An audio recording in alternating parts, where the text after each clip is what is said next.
Alrighty, it's Malaki here again. Really enjoying these catch-ups over the COVID-19 period. I've got a guest today, good friend of mine, Carlos Aggio. How are you going today, Carlos? Going well, man. Good. It's good to be here with you. And yeah, interesting times. Oh, Going mate, well. it's crazy. I definitely want to hear more about what's been going on in your world. Very hipster background you got there, mate. Is that your favorite cafe? Yeah, this is my favorite cafe on level 24 on Eagle Street. It's actually it's Deloitte kitchen, right? I work for Deloitte, and that's our level 24 kitchen area. So, yeah. That's so good. Do you take that photo yourself? I can't remember actually. I'm trying to remember, but I took this photo I found somewhere. Yeah. But it's one that I enjoy because it's a pretty social area, right? Like Yeah. where people gives me that good memory of where you bump into people. And Yeah. especially these days we don't bump into people anymore. Yeah. But yeah, that's what it is really. Ah, that's good, man. And how have you been dealing with it personally, I guess, in terms of the social interaction? Like, I've known you for quite a while now, and you're a very social person. And this is part of the reason why I've been catching up with people and just documenting the journey. But yeah, what's one thing I guess you've been doing to help with the social distancing, I guess? One of the things that I've been more deliberate about is trying to not skip to business my conversations, because during the day, let's say that days I have 10 12 calls, right, stacked up, and video calls or sometimes on the call. So you can get very transactional very quickly. Yeah. So personally I've been trying to what I call empathy first. So I've been trying to apply that concept of empathy first and Wow. then whatever else, right? Yeah. So takes a little bit of thought, because you got to consume some good amount of time at the beginning to be engaging with people. So that's what I try to do, to ensure that there's more, the human side is more evident and prevalent during this time. I Yeah. love that, mate. And I can only suspect like it's well received from whoever you're speaking to. Like, no one's all of a sudden, oh, why are you asking that, and go straight into business. Like, people like talking about themselves, right? Yeah, they do, right? And at times you actually this morning, so I had a conversation with a client, and naturally we're actually on the both like really engaged. Like we went from 10 minutes talking about and in the end we're talking about yachts and how much it would cost for like for to run a yacht. And by the way, I don't have a yacht, right? I can't even think about that. But like we were talking about this random thing, and then the conversation went totally sideways, but it was cool, right? We connect, and eventually, hey, let's drive back home. But was really good. Was really good. Kept it more humane in a way. Yeah, That's how I yeah. felt. Yeah. Oh, 100%, mate. I mean, yeah, naturally in any conversation you would do that, but to hear that you're being intentional about that during this time, I'm sure Yeah. is appreciated. And do you bring in any of your own personal passions, like obviously Brazilian barbecue because you're from Brazil? I know how good you are on the barbecue, or maybe basketball. Yes, at times. So Mondays are interesting days, right? Because people tend to ask you about the weekend, and for me, it's never a complete weekend when there was no barbecue during the weekend. So I was like, I can talk about it and go around. Basketball depends, right? Basketball is more niche, I'll put it that way. So it's when I have a relationship and I know the other individual an admirer and appreciates, then Yeah. I talk about. Netflix has this series going on at the moment called The Last Dance. So Yes. I've been loving it. So yeah, so this is good. I love it. I've seen episode 1 just on that, The Last Dance. I'm Yeah, pretty sure. It goes for 10 episodes or something? 10 episodes. Yeah, I think this week they are launching the last 2, if I'm not wrong. Okay, so it definitely has more of a spin on the Bulls, or is it more just like Jordan focused? It's folks both, right? So it's folks on Jordan, and mainly Yeah, Jordan during his last season. That's why it's The Last Dance. So basically, the concept is Phil Jackson, the coach, right? The multi-year winning coach, Phil Jackson. He used to he always framed a theme for each season. So that was the last. That's what I love about it, right? So he had a prophetic tone to what he put it, because it's a he anticipated that was going to be that team, that strong team, the last dance. So yeah, the theme for the season was the last dance. Hence why that was the 1998 season, right, when they won the 6th title, and then Jordan retired soon after. So yeah, it's centered around Jordan in the but then they go back to, in the past they talk about. So it's really well constructed, right? Around, and he's the protagonist, but then you've got all the supporting characters, right? And being interesting to see one thing that I actually now linking to this day to what we're living. I think it's how leadership, right? Like Jordan had a very, let's say, questionable way. This, if you compare it to the way we look at leadership these days, but very effective, right, in terms of outcomes. And he wasn't necessarily pleasant, to his teammates because he was really stretching them, and they were successful in the end. And but just the methods were quite unique, right? And then the focus, the mentality, I think the mindset was that's something that I've been reflecting. I love that. I know exactly what you're saying in terms of his leadership style because, funnily enough, I listened to a podcast, it might have been 6 months ago, around the other end, the lead up to the Bulls dynasty, the first three-peat, where I think they lost back-to-back final series or even getting to the final series to the Pistons. Yeah, the conference finals they lost, yeah. Yeah. And so hearing that lead up into the successful, obviously, tenure of Jordan and the Bulls was really interesting, I thought. And even, listening to some of that lead up, like you said, his leadership style, well, for me, it would be confronting, right, personally, but obviously it was successful in terms of outcomes. So I'm keen to get in more. I've seen it, like it's all over TikTok, it's all over like Facebook and Instagram, people talking about it. So if you're recommending it, I might even join Netflix so I can start watching the remaining episodes. I highly recommend, man. It's good. It's good. If you're a fan of basketball, and especially I'm a Bulls fan, right? So I did cry when Jordan retired the first time, right? I was like, oh man. Oh, yep. We're going hopeless here. Too soon. So, what are you retiring for?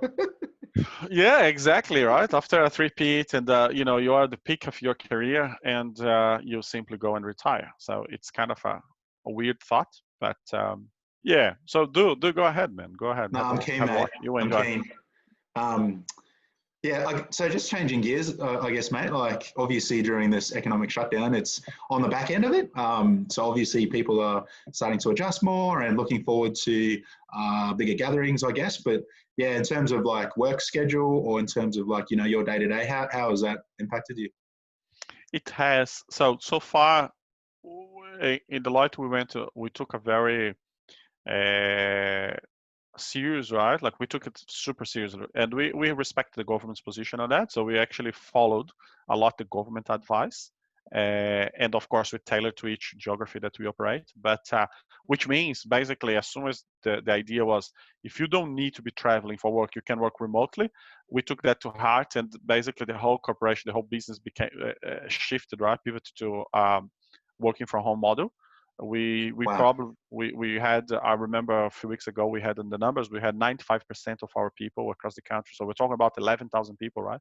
Wow. So 95% of them working from home. So the pivot was very successful. It came with some challenges, right? So there's the teething issues at the beginning of getting used to Zoom and other platforms, right? There's all of that. I personally felt a little bit of worn off at the beginning because when you're meeting, you have a lot of meetings during the day, but you walk between meetings, you have a time to just between buildings at times, or you bump into people. And here you literally these days back to back, so you finish something and then you another one, so you're switching context very rapidly without anything in between. I haven't been very diligent and consistent in creating spaces. So I feel some people in my business, they were really good at and discipline, right, to create gaps. So they allow themselves to refresh and reflect and then move on to the new topic. Whereas I probably didn't do well. So that was a struggle for me. At times I would sit in my desk here for 10 hours and then finish the day and you're exhausted, but you feel like, man, what have I done, right? I just did calls. So I think you get a different appreciation for how virtual work. So that has been how it impacted my work style. And just to elaborate a bit more on the economic side, I think it's important, right? it has affected me directly as well, economically, right? We've seen a slowdown in some areas of the economy, which has impacted, particularly the areas I operate, had some impact. But what I find as well is that now we are moving into, so we had this response period, then we've got the recover, right? And then we think there's a thrive period coming off the back of the recover, right? So you recover and then eventually you're going to thrive. So I'm looking at it, very optimistically is like the ones who are coming out in this recovery strong or are with the right mindset. I think they'll ramp up to that thrive horizon, more quickly. And whereas, like, of course, the ones who have fallen behind and still, like not evolving to a proper recovery model, uh, that's going to prolong, right? And unfortunately, a lot of people, I feel, will be left behind. So basically, what I'm saying is, I think the effects of this, the people talking about the W recovery, U recovery, I feel it's more like a now, like we had this deep, steep decline, and then, I think there's a horizontal time where things will take time to trickle through the economy until you start seeing like a ramp up again, right? So it will definitely ramp up, but I feel it's probably like it's more staggered. Yeah, 100%. And I mean, it's the same with anything in life, I guess, that, whatever time it took for the economy in general and businesses particularly to get to a certain level, it doesn't automatically just go back to that same point, I guess, over a short, sharp period. So I like that figure that you said at the L. It's indefinitely just going to be a bit stagnant, I think. And it's good to prepare for that. And I like what you're saying about the thrive, like, the particular businesses that are positioning themselves for that long-term upward trend and will thrive on the back end. So, yeah, exactly. I think this is an opportunity, right, as well. And it's hard at times when it's like when you're walking in a valley, right? Like within the valley, it's really hard to get perspective and see from above. Yeah. So you only can see your valley that you're walking, all these massive walls next to you, right? And it takes the liberty and effort, right, to go and say, you know what, let me step out, zoom out really, and try to see the full perspective of this valley and see where the waterfall is going to be, where,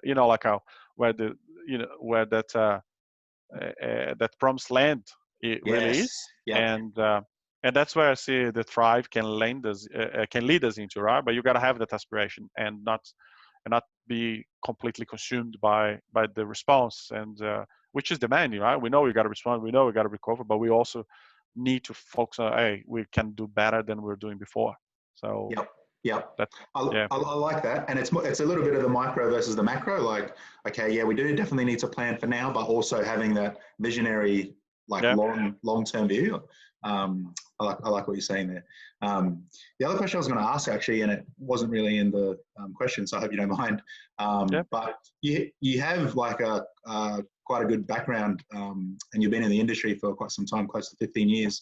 Have you seen something, I guess, similar in terms of, there obviously was a GFC in 2008, and even previously before that, there was some economic upturn. What's some of the things, I guess, that, that gives you confidence that, you've obviously been through the GFC 2008 and other sort of, I guess, periods of time where, companies that you work for haven't been successful. Like, what's one thing that you've just, see, tried and true, it's happened before, and so this is why we're going to be okay, sort of thing, based off, your 15 years of experience in the industry? Yeah. So, well, first of all, let's preface this, right? I think this is unique in terms of event for our generation, right? Not perhaps historically. Perhaps historically we may have had, we just we can grasp the significance of, I don't know, Spanish flu and other events in society, or world wars, right? They must have their own, perhaps at the time, the significance of those events were bigger than this one. It's hard to really compare. But for our generation, to me, this is unique. Like when I look back at GFC, for example, I remember I was living in Brazil at the time where I grew up, and the GFC hit. But interestingly enough, like it didn't hit at the time Brazil as hard as other countries, right?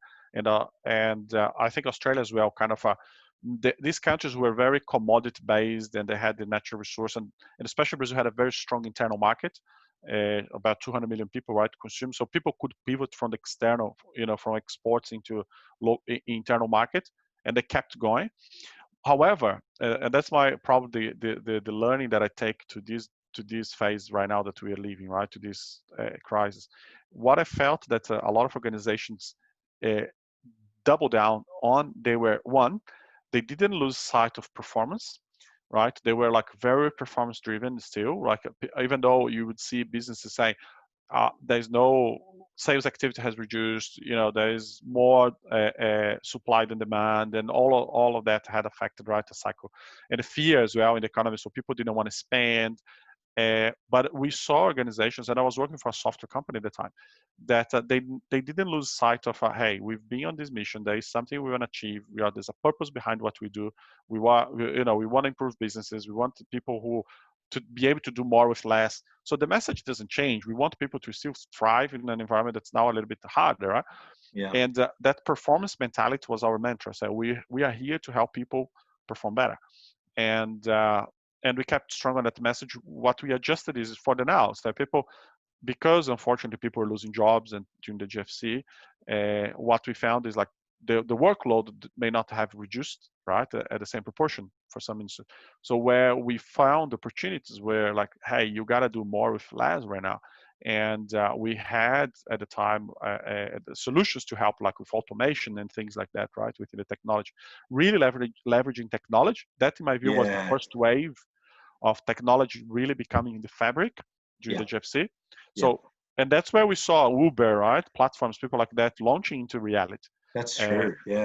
They came out of the crisis, right? So I don't know who's gonna be our next Ubers, next Amazons, right? No one can predict, but I'm 100% sure there will be the winners coming out of this who have look at the crisis as an opportunity to reinvent themselves, get technology to be more within the fabric of what you do, digital transformation, right? We've been talking about digital transformation for 20 years, right? It's part of what I do as well. And but the adoption hasn't been at the speed that it should. But I think crises are accelerating that adoption. So I don't know if I responded to your question, but I think that's my perspective on the. 100%. I mean, the digital transformation, like you said, it's probably been an ongoing conversation for as long as anyone can remember. And I guess the other thing would be too is it's never too late. Like even though businesses that maybe feel like they haven't got a digital footprint or they haven't migrated particular services like onto software or online or cloud-based services and stuff like that, it's never too late. Like, I guess that's probably a good thing to remember too. Like, you can always start, right? And like Absolutely. You said, the conversation's probably been going for a long time, and because of COVID, it's kind of forced it. But I mean, anyone out there that's still not, and it's not necessarily the whole thing, but the maybe pockets of their business that are looking at streamlining. I mean, it's never too late to start. 100% agree. 100% agree. And you touched on good points, right? So when you talk about cloud, for example, I'm a big advocate of the value the cloud, for example, brings. For example, we're having this interaction right now. This is powered by cloud, right? Zoom is basically is a digital business, right? And hosted in a cloud somewhere. What I feel that local businesses and restaurants and people have, take as an example, like restaurant, right? I just thought of this one because I read an article a few weeks ago, these guys in Melbourne who pivoted, right, to, they had a brand as a physical restaurant. So people go there, I enjoy eating the meals there. I know, the chef had his own reputation in the market. But what they did is they pivoted straight away as soon as they got shut down to, hey, you enjoy eating with us. So we're going to have a weekly menu. We prepare all the ingredients and we deliver to your door, and we're going to do an online session so you cook with us. So the chef, you see the experience, the guy took to the next level. That's great. And what I love about the story is that whilst everyone else was shutting down and losing, and unfortunately letting go their people, good employees, right, being with them, chefs and so on, these guys were hiring because they just couldn't contain that, the demand was so high, and people like ourselves, young families, young professionals, they still want to have the experience and have those the special meals once or twice a week. And nothing better than, I love like with my local restaurant and my chef, the guy who I love, the favorite, I've got all the ingredients and I'm cooking with the guy, right? So this is the type of mindset that I think more people should. This is a simple example, but how many other examples like that could be done if you had But you got to remember, the main reason he could do it is, one, he had a solid business in the physical world, right? So, and a lot of Yes. our Yep. people have. So, but he also jumped onto the digital enablers straight away. So he had the tools to, and like he implemented the tools really rapidly to exchange, for example, as a platform business, right? So people buy the ingredients all online, the experience, they get delivered to their door. Then there's a platform like that, so people watching, they can follow the recipes, they can zoom out, they can play back, they can see the ingredients.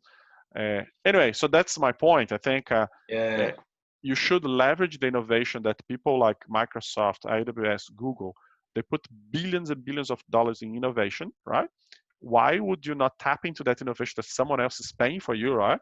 And Yeah. then you go and benefit from it instead of Yeah. trying to create your own innovation on your own tools. So that's my 100%. perspective. I love that, man. And just a follow-up question, I guess, in and around that, which I'm sure you've seen just in your day-to-day, not only where you work, but just you're obviously passionate about it.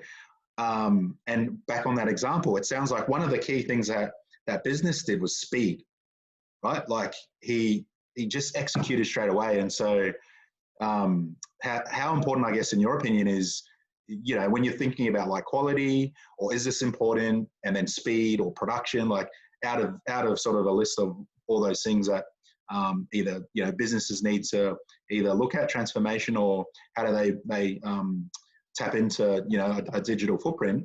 How important is speed, I guess, in that list? That's a great question. Without going too far into agile as a discipline, I don't know if you've ever heard of agile, right? Agile delivery. Oh yes, yeah. So agile had its point where it was trained, it was peak, was like cool, and now became real, right? Like, okay, people, they understand that agility is required. And let me tell you why I'm bringing that up. Because I consider myself an agilist, right? Like I go with the certifications and blah blah. But take that aside.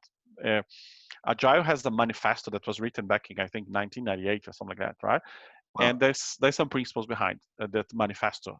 And one of the things that just nails that to the head is a lot of IT projects, right, at the time were failing, never realized the benefits they were promised, because they were following a methodology, like what we call waterfall, which is, you are an engineer, right? Like you understand, like when you're doing construction, you can't be agile, right? You got to make the foundation right, and then you got to think through very, very well, right, through the steps. Where software tends to be, up until that point in time, things have changed, right? But there was not much maturity in understanding the expectation of the user, right, and the builder, so the developer. So there was a big gap there. So people try to anticipate everything beforehand, and then go to a basement somewhere, right, write code for 6 months, and come back, hey, here's your software. And then the users wouldn't use it, right? Because the application, hey, that's not what I meant, or I didn't mean this. That's not what I was trying to get.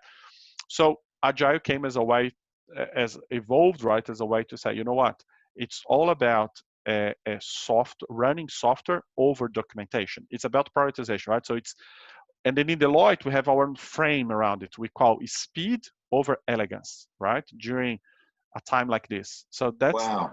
That's the frame. I love that. That's so good. Exactly. So during this crisis, right, we've been applying that ourselves, like a speed over elegance. So you kind of, hey, let's get things out so people can consume, and then we iterate, we collect feedback, and there's a new version. Whereas before you would, hey, let's get it perfect, right? And that takes time. So 100%, you gotta have speed over elegance at times like this. I love that. I think I'm going to start using that more. Yeah, just in day to day, like it totally makes sense. Yeah, like the trying to get something perfect. Whereas if you're just getting it out quickly and then allowing that sort of feedback to inform then further decisions, I like that. Yeah, exactly. That's really cool, mate. So I guess just changing gears a little bit as well.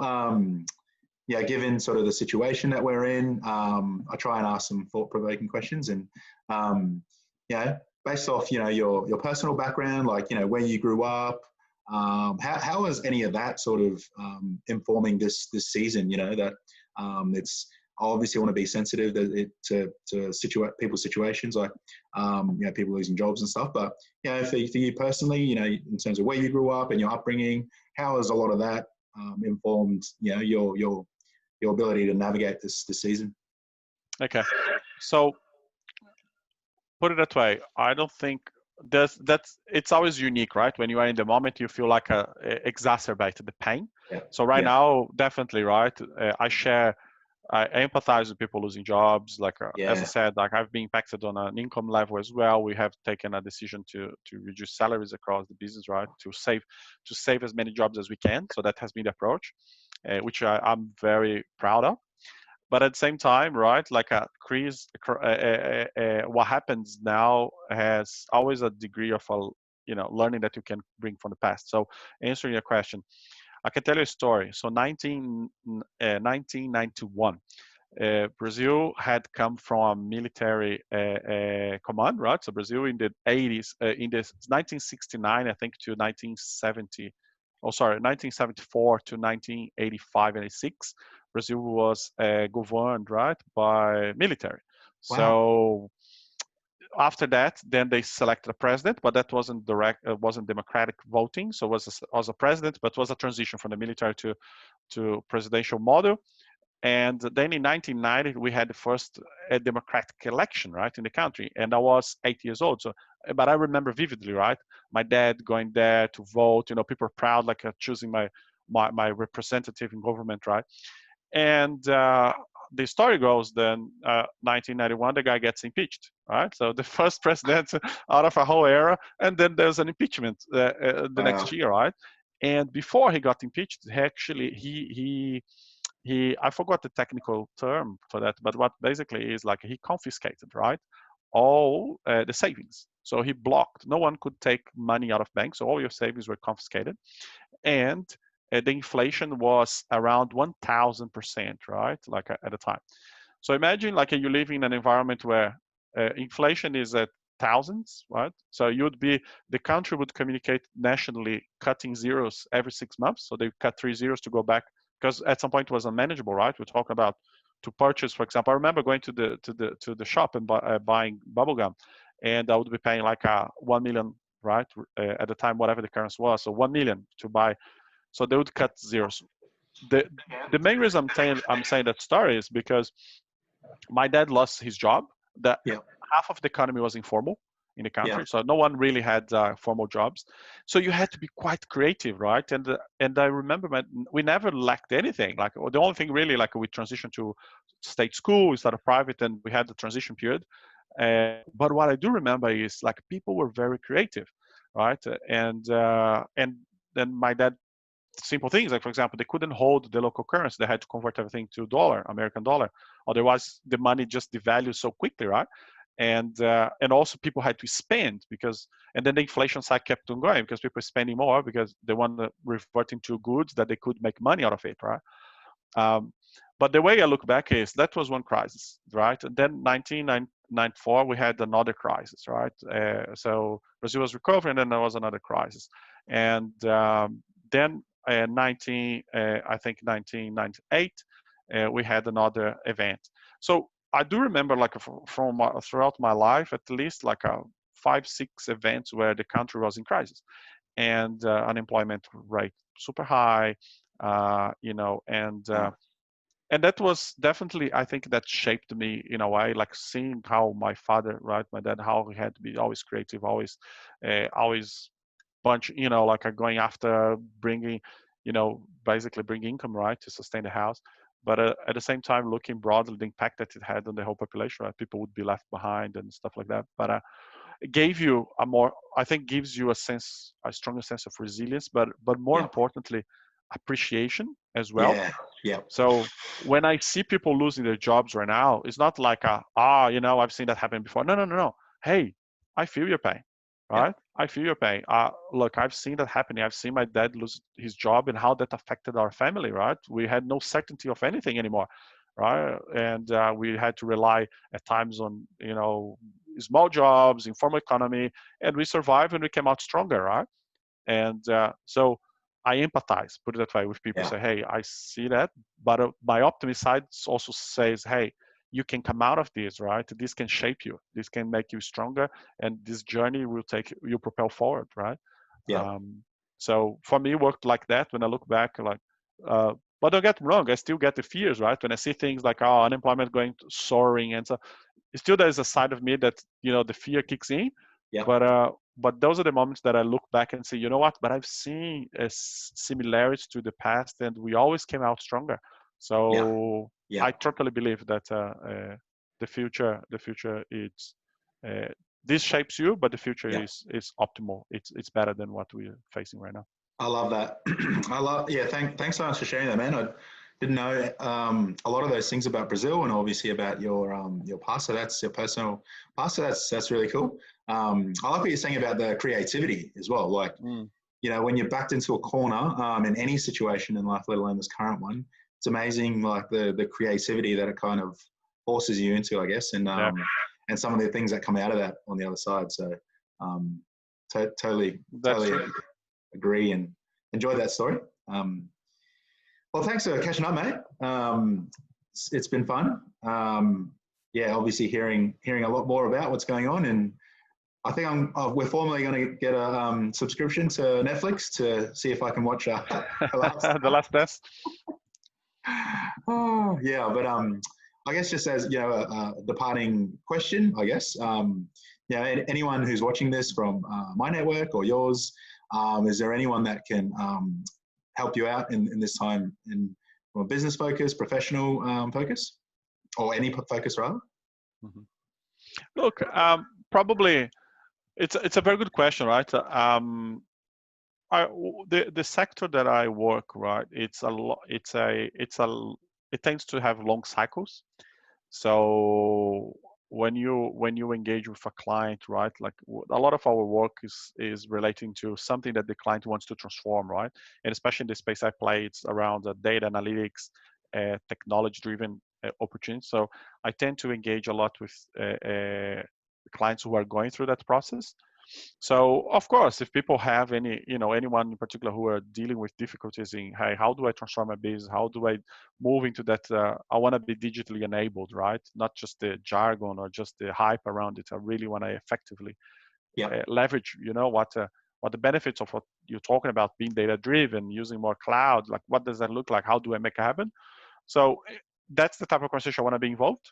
So if people are struggling with that, or even if they want to just bounce off, like, I enjoy the topic, right?